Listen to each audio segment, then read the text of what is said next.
Hola everyone, Christian here. Did you know Shopify has their own email app and you can send up to 10,000 emails for free? Let me show you what email automation workflows you need for your store using Shopify email.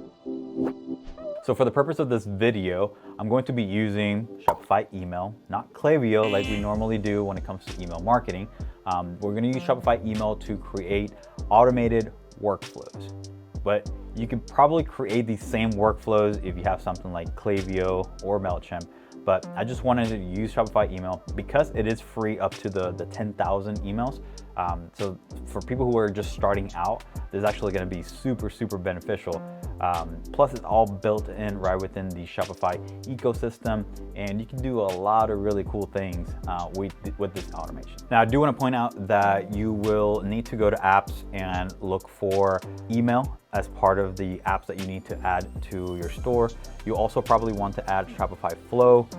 If you don't know about Shopify Flow, we have created a video on Shopify Flow, and you can watch that right over here, where it walks through the whole automation of things right within Shopify. For this particular case, we will need to have those two installed in order for all this to work properly. I also want to mention that I will be going over certain email marketing flows, right? These automations, workflows, and you would always find them under marketing and then automations. And then in here is where you would essentially see automate your marketing, but it will have more the email side of things. It's kind of a tricky place. I don't know why they have it right within here instead of having it maybe right within the email app. But yeah, you'll have to go to marketing and automations and then create automation. Now, the first automation that I want to talk about is welcoming new subscribers without a purchase. So these are subscribers that have come into the store by signing up to the newsletter or maybe by signing up through a pop-up. So they haven't necessarily made a purchase in order for them to be sort of subscribed, right? Because whenever customers go through the checkout process, they have the ability to check mark the box to sign up for news, promotions, and all that kind of stuff. So this one is not that one. Sending new subscribers an email with a discount, welcoming them to your store. This is going to be this new welcome email. This automation currently only works with the email sign up on the store's footer. So technically you can't necessarily do it with the pop-up, but you can do it with the store footer. Now, if you're using something like Klaviyo or some other service, you can do it through the pop-up.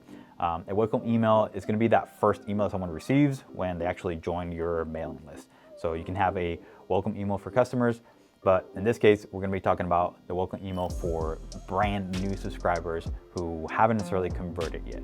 So according to 2016 data from OmniSend, welcome emails have an average open rate of 45%.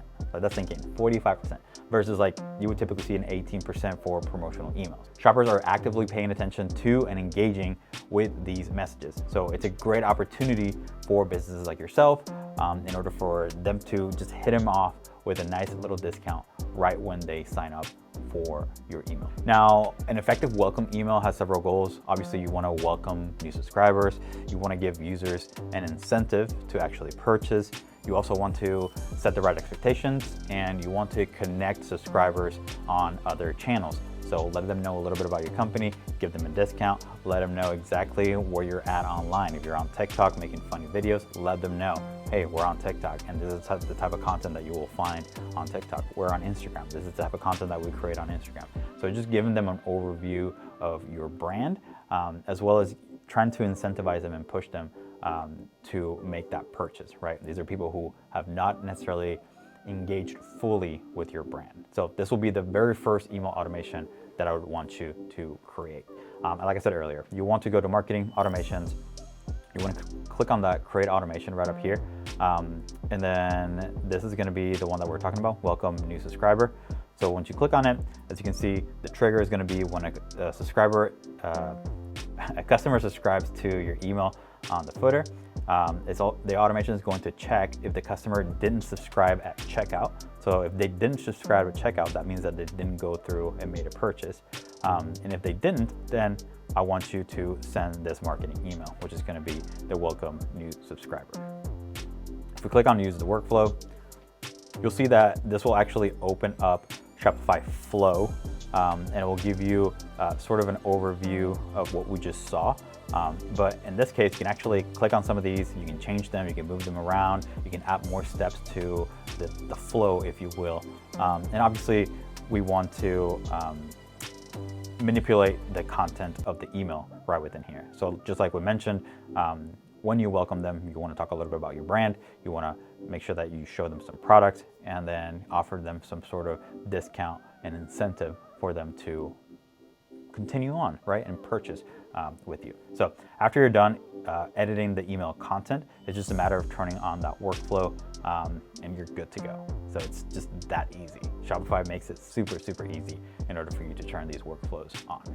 Now, the second email automation is going to be a first purchase thank you. Now, these drive repeat purchases with offers after the initial purchase, and this should be somewhat immediate. So the thank you flow, which goes out after a shopper completes a purchase, helps you foster brand loyalty by expressing gratitude to your customers for their business. So as a small thank you can actually go a long way, especially with the popularity of online shopping, where deals are sort of endless and the competition is fierce. So someone choosing your product and services, you need to make them feel special, right? With a sort of personalized thank you message for them. So, and that's all this is. This first purchase thank you, that's all it is. Like, you're not necessarily trying to get them to shop more, to buy more, or any other discount, anything like that. It's just sort of more of a heartfelt thank you for them. Now within this workflow, there is a different one in here, which we'll talk about here a little bit later, which is the first purchase upsell. This first purchase upsell is gonna be a little bit different because the first purchase thank you, what we want to do here is get rid of the wait 14 days. Because like I said, this first purchase thank you is going to be an immediate email automation that goes out after the user has paid. So it says here, start when the order is paid, check if this is the first order made by the customer, and then automatically we'll jump to send this marketing email. So very simple. If you want to create this first purchase thank you, you can use this one. So you can click on use that workflow. And then what you can do is just delete this step. And what we've done here is connected the checking point onto the send the email marketing message. Now, moving on to the next one, which is actually going to be the first purchase upsell. So with this one, you can drive repeat purchases with offers after the initial purchase. And then this one, just like we saw here, we're going to wait 14 days. So this cross-sell or upsell automation will help inspire struggling shoppers to find exactly what they're looking for. So you can use this automation to showcase some of your other products or services. And you can do this by handpicking some of your flagship or best-selling items, or by leveraging product recommendations. So they keep buying jewelry from your store. Maybe you should show them some of the new jewelry, right, that you have coming up, or complementary products, right? So they purchase, I don't know, shoes. You might want to offer them the socks, right? So try to figure out what's going to be the best products to show them. But at the end of the day, showing them your sort of flagship or best-selling items is always a safe bet. And obviously, just like we saw here, you'll want to click on the first purchase upsell workflow automation. You want to leave the 14 days right within here. This is obviously, you want to let them have a chance to get their product, right? Test their product, actually use them, and then hit them with that upsell based on potentially what they already have ordered into their inbox. So the next one is going to be a customer win-back. So this will allow you to reconnect with previous customers by offering them a one-time discount. And look, sometimes customers are not going to be happy with you, or sometimes they even forget you exist, right? So the customer win-back is exactly for that. It's for customers who have been sort of hibernating, right? They've been just closed off. They haven't interacted with your brand in a while. They haven't even checked out your website. So the customer win-back is for those customers who sort of have abandoned you, and you want to try to incentivize them, right, to come back to your store. Now with this one's also a preset right here within Shopify. It's called the customer win-back. And then as you can see in here, it starts when an order is fulfilled, the entire order has been fulfilled, then wait for 60 days.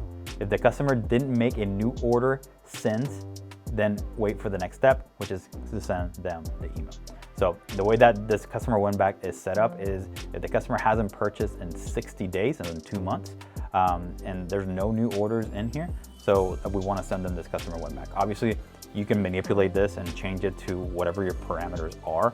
So that might be different from customer to customer, from business to business. So you definitely, this is something that you definitely want to test around and see what's going to work best for you. Now, before we move on to some of our next email automations, I want to say bienvenidos. My name is Christian Piñon, one of the co-founders here at Bet Branding. We're an e-commerce growth agency that specializes in helping clothing stores grow and scale profitably online. We drop new videos every week, so make sure that you hit that subscribe button and turn on notifications so you don't miss out. Now, we've probably made a couple videos on abandoned checkout through Klaviyo, I believe. Super powerful. This is probably one of the most popular. Abandoned checkout and abandoned cart are probably some of the most popular email automation workflows out there, and rightfully so. I mean, they work tremendously well. So we definitely want to hit on a couple of them. So there's a difference between abandoned checkout and abandoned cart. So we're going to be talking about those two right now. So abandoned cart reminds customers who have added a product to their cart and then they leave your store before actually reaching the checkout page. So they left items in their cart and they didn't necessarily went through and went to the next stage. So everywhere on Shopify, you have those two main pages. You have the cart page, which sometimes is actually a drawer. And then from that cart page or that drawer, then they go to the next page, which is going to be the checkout. And that's the difference really between the two. Add to cart, maybe it's not as intent, right? They're not maybe as incentivized to keep moving forward. A lot of times they usually maybe get distracted, right? And they're doing something else while they're shopping, versus like an abandoned checkout might mean that they got to the checkout, so they were a higher intent of purchasing this item. Maybe they saw something in there that they didn't like. A lot of times it has to do with the shipping price or the total price of the order, right? Because a lot of times within the cart, you don't see the taxes and the shipping cost right within there. You actually see that in the actual checkout page. So it might be important to mitigate some of those things, right? But if you don't have the time or don't want to necessarily test all this stuff, then abandoned checkout email automation, it's going to help you out a lot. Now, you don't always want to start off when it comes to the abandoned cart or abandoned checkout. You don't want to necessarily start off with a big discount, right, to get someone to actually check out. Sometimes just a reminder is enough. So once you start heavily using lots of promotions, it's really hard to go backwards, right? So this abandoned cart, as we can see, we have both of them right here, abandoned cart and abandoned checkout. Abandoned cart, it says here, customer left online store without making a purchase. Abandonment type is equal to cart. It's gonna wait for 4 hours. If the customer hasn't added another product to cart and hasn't started checkout and hasn't completed an order since starting the workflow, then the customer hasn't received another abandoned cart email in the last 30 days, and it has one or more product in the cart that are in stock, then send the marketing email. So this actually has a lot of if-thens right within this workflow. But I do think it does make sense, right? You don't want necessarily to send an email for someone who just has like one item or has one item that's out of stock or something, right? You want to make sure that all the things are like in place and that they're not receiving so many abandoned cart emails every so often, right? So that's why they have that 30-day cap within there. And then obviously you don't want to necessarily send the abandoned cart to someone who actually has moved forward and actually finished the checkout process. And that's why they have that 4 hour in there. I think 4 hours is probably a safe bet. They sort of moved on from it and they're doing something else. Another thing to also consider here is when you think about the Shopify workflow as a whole, the customer doesn't really give you their email up until they get to the checkout page.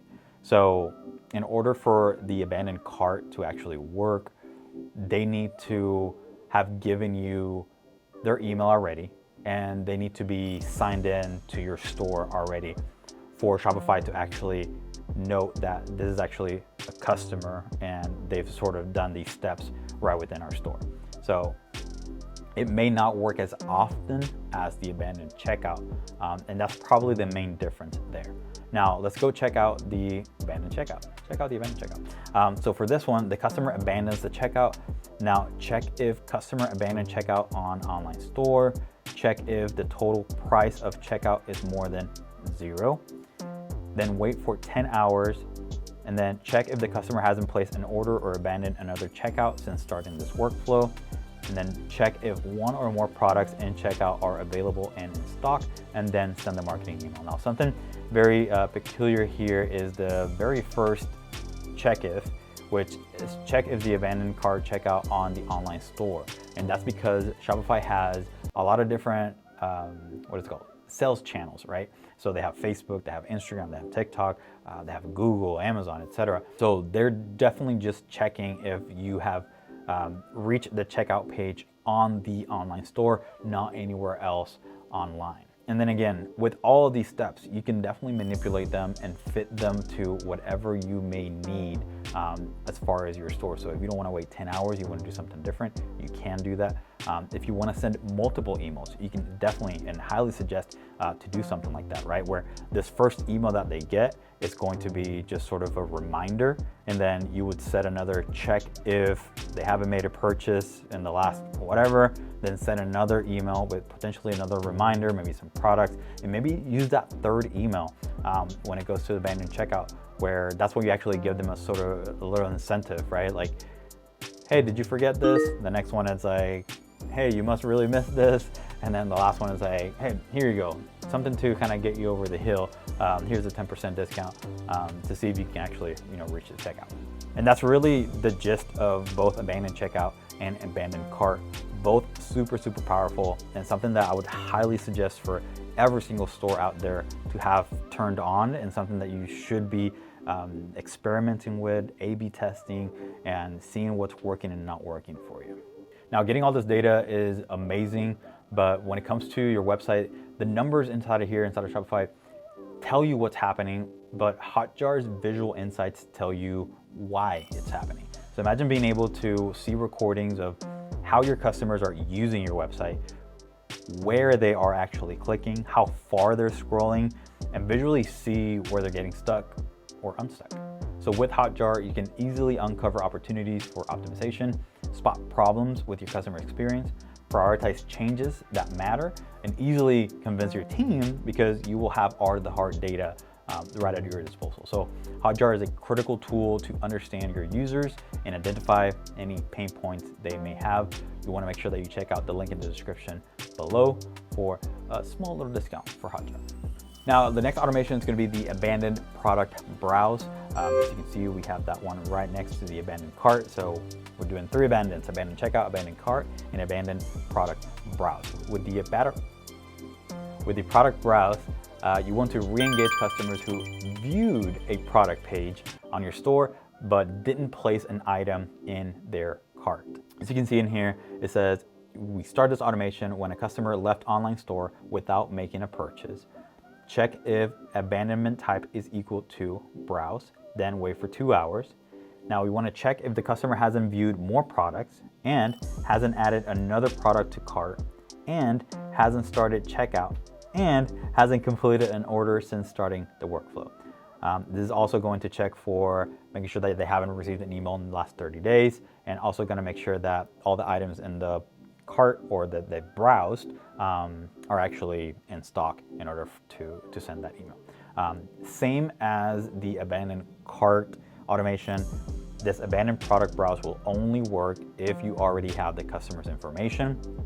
They've actually returning customer, and then they've logged into your store. So Shopify actually has the data to kind of keep track and assign them these tags, etc., in order to send the emails. For these emails, you want to keep the messaging for all these automations pretty simple. Obviously, the customer has already shown interest in the item by looking at it on your website. So you don't want to necessarily distract them with either cross-selling or a bunch of different multiple call to actions, etc.